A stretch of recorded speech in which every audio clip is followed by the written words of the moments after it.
to get together. We don't really need you there. That's what my mom said when I asked about my brother's engagement party. Not can't come. Not limited seats. Just don't need you. I stared at my phone, the text glowing like a slap to the face. My name is Emery Wren, I'm 28. And if you think you know how this ends, stay tuned. Because this isn't a story about missing a party. It's about realizing you were never invited to any of it. What happens when the people who raised you forget you were part of the story? I packed a small bag, booked a last-minute solo trip to the coast, and left without telling anyone where I was going. No goodbye. No drama. Just silence. For the first time in years, I slept in a bed that didn't have memories stitched into the walls. I walked barefoot along the shoreline. I ate breakfast alone in a tiny cafe where no one knew my name. And for the first time in forever, I felt peace. Until my phone started vibrating. One call, then 5, then 32. From Mom, from Dad, even from my brother's fiancé. Then the messages started flooding in. Please come back. Something happened. We need you. Emery, please pick up. I stared at the screen, heart pounding, unsure whether to be afraid or vindicated. And then one final message came in, this time from my cousin. They should have never treated you like that. Now they're begging you to come home. You need to see this. That's when I knew something went very wrong at the party I wasn't needed at. And whatever it was, it had just made me the most important person in the entire family. You said. I didn't respond right away. Instead, I stared out at the water, silver tides curling beneath a lavender sky, wondering how fast love turns into leverage. By noon, I had 26 missed calls. By 3 p.m., it was 57. And then a video came through. No caption. Just 12 seconds. In it, my mom was screaming. Not yelling, screaming. The phone was shaky, chaotic. Behind her, flames licked the sky. Guests were crying. My brother, Caleb, was bent over in a tux, throwing up beside a burning archway. My thumb hovered over the replay button. I knew that garden. It was the family estate, the one my parents kept saying they couldn't afford to maintain, right before they told me they were helping Caleb buy his second home. So the engagement party had been there. Big, lavish, full of sparkle. And it had gone up in flames. Literally. Still no explanation. Then came a voice memo from Dad, his voice rough like he'd aged 20 years in 10 hours. Please. Just call me. We're all at the hospital. It's about your brother. And the police, they're asking for you. Police? What could I possibly have to do with this? Unless, my jaw tightened. I remembered what I'd done 2 weeks ago. A signature. A form. A quiet legal document I'd submitted online in the middle of the night. They didn't know. No one did, not yet. And if I was right, then something they relied on, something huge, wasn't in their name anymore. It was in mine. Suddenly, my quiet solo trip didn't feel like an escape. It felt like a countdown. And they weren't calling me back for comfort. They were calling because they just realized I was holding the fuse.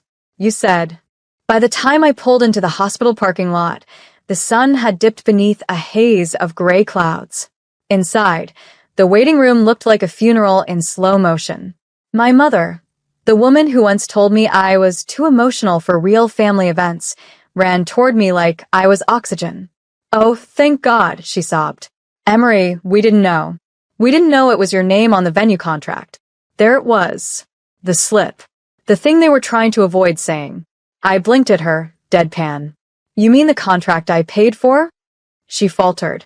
Her lips trembled. I thought you were just helping with the paperwork. Because help is all I'm good for, right? Behind us, a nurse called out for a Dr. Feynman. Voices echoed. Machines beeped. But I stayed locked on my mother's face. The panic, the calculation. It wasn't guilt. It was fear. Because the truth was this. The venue they used for the engagement party? It was mine. I bought it 6 months ago under an LLC. Quietly. Legally. They thought I was playing entrepreneur. But while they planned sparkle-drenched parties, I'd been signing ownership papers with lawyers they didn't even know I hired. Which meant, the fire that broke out during Caleb's party? The liability was mine to report. And the insurance?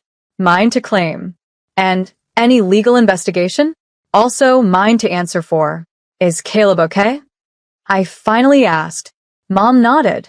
Smoke inhalation. But there's talk of lawsuits. Guests are threatening to sue. We just need you to say you loaned the space. Stop. I pulled out a folder.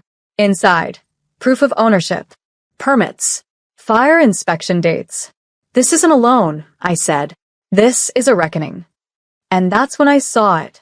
Dad, standing behind her, pale as paper, because he knew exactly what was in that folder and what was coming next. My father didn't say a word, just stared at the folder in my hands like it held a detonator. It did. I sat down across from him, flipping the pages with deliberate silence. This, I said, tapping the permit copy, proves the venue is under my ownership as of 6 months ago. And this, I slid another paper across the table, is the invoice I sent your assistant 2 weeks before the party. Unpaid. He flinched. I thought we agreed you'd help cover. No. I cut in. You assumed I'd donate. Like always. Just like when you used my savings to float Caleb's first apartment. Or when Mom told the lawyer to remove my name from Grandma's estate. Or when Ezra borrowed my car and crashed it into a pole. I leaned forward. You've all mistaken my silence for generosity. Dad's hands curled. This isn't the time, Emery. Wrong, I said. It's exactly the time. From my bag, I pulled the final envelope, sealed and stamped. Inside, a legal cease and desist notice. You will not use my property for any future events. You will not reference me, my business, or my name in relation to the incident. And if I hear that you've spun this to shift blame, I looked him in the eye. I will sue for defamation, and I will win. His jaw locked. A red flush crept up his neck. But Caleb is your brother. He nearly died. You're punishing all of us. I stood. No. You punished yourselves. I just stopped playing along. And as I walked away, past the yard doors and into the late afternoon haze, I didn't look back. But I knew something had just shifted. The good daughter was gone. And in her place stood the woman they never thought I'd become. The one who finally said enough. The fallout began faster than I expected. That evening, I got a text from Ezra. Really? You're turning this into a lawsuit? Wow. No hello. No how are you? Just entitlement in full bloom. I didn't reply. Because while they scrambled to play damage control, I had quietly hired a PR firm. Not to make a statement, but to prevent one. The venue's reputation needed shielding. My name needed a firewall. And most importantly, their narrative needed silencing. By the next morning, I received an email. Hi, Emery. This is to confirm the incident was caused by faulty wiring brought in by an outside vendor your family hired. You are not liable. Best. Venue insurance rep. My lungs released a breath I hadn't realized I was holding. That fire? That disaster? It was on them. Fully. And the cherry on top? The vendor they used had been referred by Caleb's fiancé, the same one who called me a bitter career woman last Christmas. Now they were scrambling to cover their legal costs, medical expenses, and PR crisis, all while discovering they were not covered under my insurance policy. Because they weren't listed. Because they didn't ask. Because they assumed. Again. 2 days later, my father showed up at the cafe I sometimes worked from. He didn't order anything. Didn't sit. Just stood across from my table and said quietly, We're not bad people, Emery. We were just celebrating Caleb. We didn't mean to hurt you. I looked up from my laptop. You didn't mean to hurt me, Dad. You just didn't care if you did. He didn't respond. And this time I didn't give him space to. Because there's a difference between burning bridges and building a fire to keep yourself warm. By Friday, I'd done something I never imagined.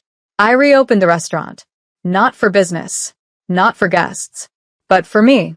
I lit a single candle in the center of Table 7, the table I'd reserved for my family during the grand opening. The same one that stayed empty. I sat down with a plate of lemon pasta, a glass of wine, and silence that tasted like healing. The door stayed locked.